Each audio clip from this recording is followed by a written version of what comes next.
Welcome to the Explainer. Today, we are opening up the playbook on some pretty advanced carbonyl reactions. But don't worry, we're not about memorizing stuff here. We're going to turn these tricky concepts into a clear, visual game plan that you can totally master. So here's our game plan. We've got 3 core plays we're going to run. First up, disproportionation, where we'll get into the weeds of the Cannizzaro reaction. Then we'll tackle aromatic substitution and see how the carbonyl group basically acts like a ring commander.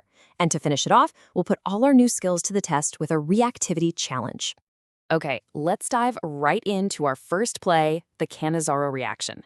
Now, this one's really interesting because it only works for a very specific kind of aldehyde. But the cool part is, once you know the rule, it becomes super predictable.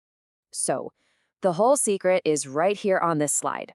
This reaction only happens with aldehydes that do not have an alpha hydrogen. So you're probably asking, what on earth is an alpha hydrogen? Well, it's just a hydrogen atom that's attached to the carbon right next door to the carbonyl group. See, a ton of other aldehyde reactions need that little hydrogen to get things started.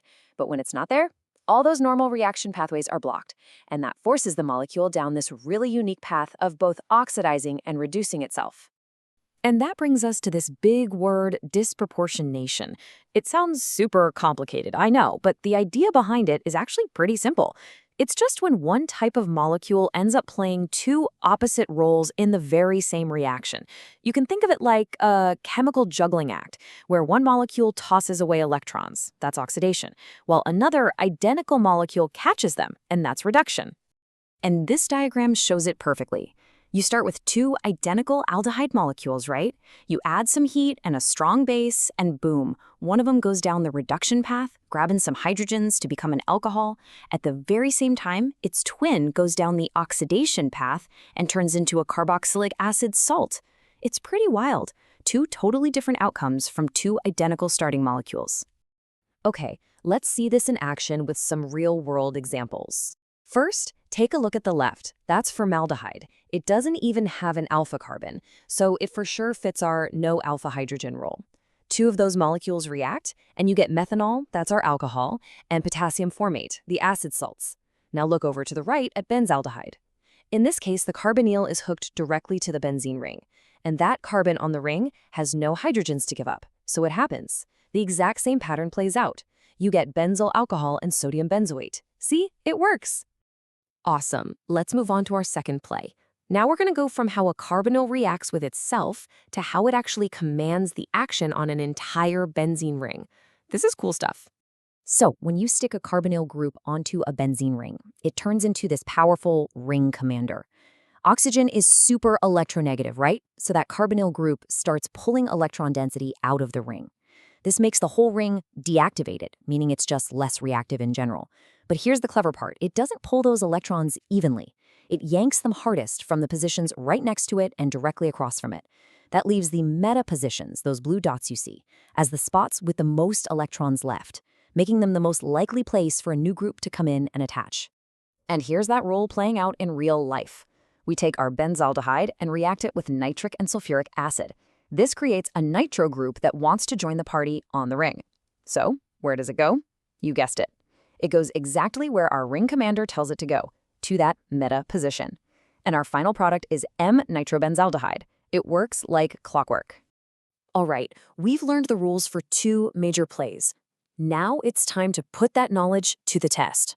Let's head into the reactivity challenge, where we get to apply these core ideas to figure out and rank how molecules behave.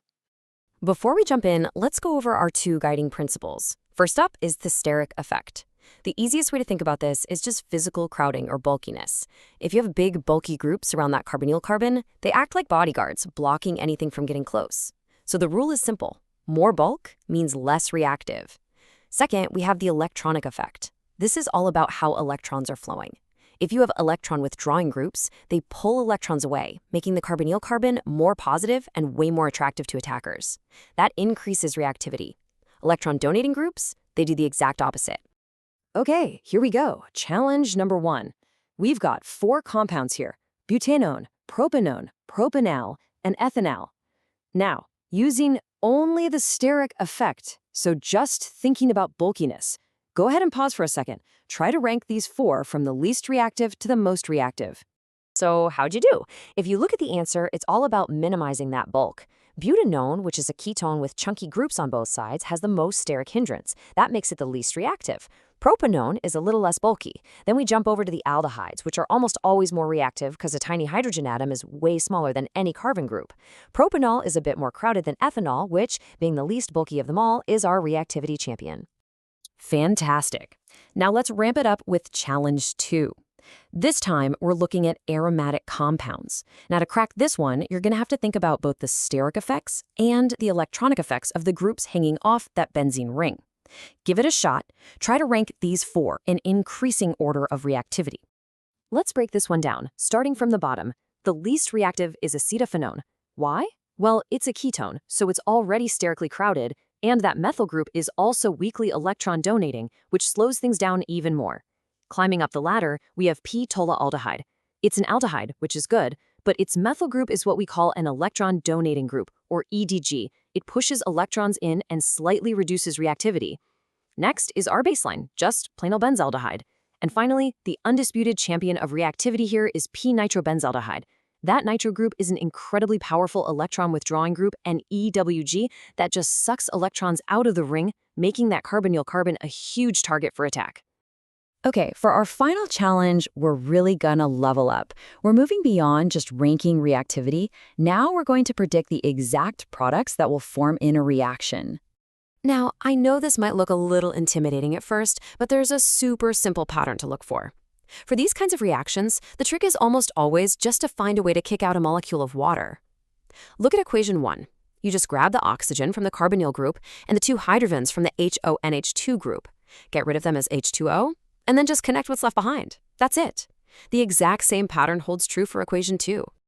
And you know what? This pattern is incredibly consistent. Check out equations 3 and 4. The atoms and groups around the reaction site are different, but the core move is exactly the same. Find the carbonyl oxygen, find 2 hydrogens on a nitrogen, pull them out as water, and snap together a new carbon-nitrogen double bond. Once you see this eliminate H2O trick, you can predict the product for a whole bunch of reactions with confidence. So we've run the plays, we've crushed the challenges, and we've learned the patterns. Let's finish up with a quick huddle and recap the key takeaways from our Carbonyl playbook. You know, everything we covered today really boils down to these 3 core rules. For the Cannizzaro reaction, just remember, no alpha hydrogen plus a strong base gives you an acid, salt, and an alcohol. For electrophilic substitution on a ring, the carbonyl is always a deactivating, meta-directing ring commander. And for nucleophilic addition, reactivity is always a battle between sterics, that's the bulkiness, and electronics, where the groups are pulling electrons out or pushing them in. And at the end of the day, that's what it's all about. Organic chemistry isn't really about memorizing a million different reactions. It's about learning the fundamental rules of the game. Because once you master the rules, you gain this incredible power to predict the pathways. So the real question is, what other reactions can you now figure out just by using these core principles?